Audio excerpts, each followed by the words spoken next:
ಶೋಕಾಚರಣೆ ಆದೇಶಕ್ಕೆ ಕಿಮ್ಮತ್ತು ನೀಡದ ಸರ್ಕಾರಿ ಇಲಾಖೆಗಳು.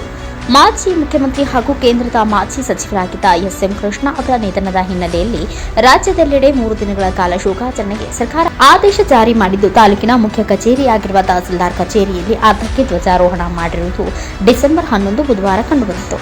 ಈ ಬಗ್ಗೆ ಸ್ಪಷ್ಟನೆ ನೀಡಿದ ತಹಸೀಲ್ದಾರ್ ಎಚ್. ವಿಶ್ವನಾಥ್ ಅವರು, ಎಲ್ಲಾ ಕಡೆ ಕಡ್ಡಾಯವಾಗಿ ಅರ್ಧಕ್ಕೆ ಧ್ವಜಾರೋಹಣ ಮಾಡುವ ಆದೇಶವಿಲ್ಲ.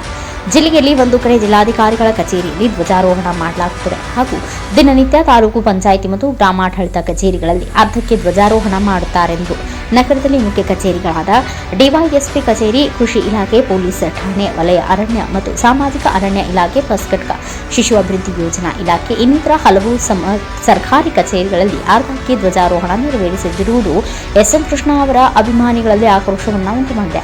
ರಾಜ್ಯ ಕಂಡ ಹಿರಿಯ ರಾಜಕಾರಣಿ, ಧೀಮಂತ ನಾಯಕ, ಅಭಿವೃದ್ಧಿ ಹರಿಕಾರರಾಗಿ ಹಲವಾರು ಯೋಜನೆಗಳಿಗೆ ರೂಪರೇಷು ತಂದು ಮಾಜಿ ಮುಖ್ಯಮಂತ್ರಿಗಳ ಬಗ್ಗೆ ಎಳ್ಳಷ್ಟು ಗೌರವ ಕೊಡದ ಸರ್ಕಾರದ ಆದೇಶಕ್ಕೆ ಕಿಮ್ಮತ್ತು ನೀಡದ ಇಂತಹ ಅಧಿಕಾರಿಗಳ ಮೇಲೆ ಸೂಕ್ತ ಕ್ರಮ ಕೈಗೊಳ್ಳಬೇಕು. ಈ ಬಗ್ಗೆ ಕೆಲವು ಇಲಾಖೆಗಳಲ್ಲಿ ಕೇಳಲು ಹೋದಾಗ ಬಾವುಟ ಅರ್ಧಕ್ಕೆ ಏರಿಸಿದರೆ ಮಾತ್ರ ಗೌರವ ಸೂಚಿಸಿದಂತಾಗುತ್ತದಾ, ಸುಮ್ಮನೆ ಹೋಗ್ರಿ ಎನ್ನುತ್ತಿದ್ದಾರೆ. ತಾಲೂಕಿನಲ್ಲಿ ಅಧಿಕಾರಿಗಳಿಗೆ ಕೇಳುವವರು ಹೇಳುವವರು ಇಲ್ಲದಂತಾಗಿದೆ. ಪ್ರಶ್ನೆ ಮಾಡಿದವರನ್ನೇ ಗುರಿಯಾಗಿಸಿ ಠಾಣೆಗಳಲ್ಲಿ ಪ್ರಕರಣ ದಾಖಲಿಸಲಾಗುತ್ತದೆ ಎಂದು ತಮ್ಮ ಹೆಸರು ಹೇಳದ ಸಾರ್ವಜನಿಕರು ಆರೋಪಿಸಿದ್ದಾರೆ. ಬ್ಯೂರೋ ರಿಪೋರ್ಟ್, ಶ್ರೀನಿವಾಸ್ ನಾಯಕ್, ಭಾರತ ವೈಭವ news, Siruguppa.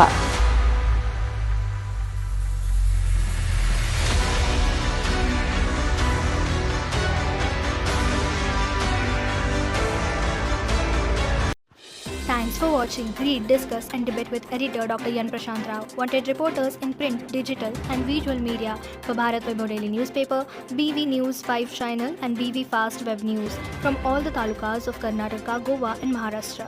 If interested, send your resume to 9019229369.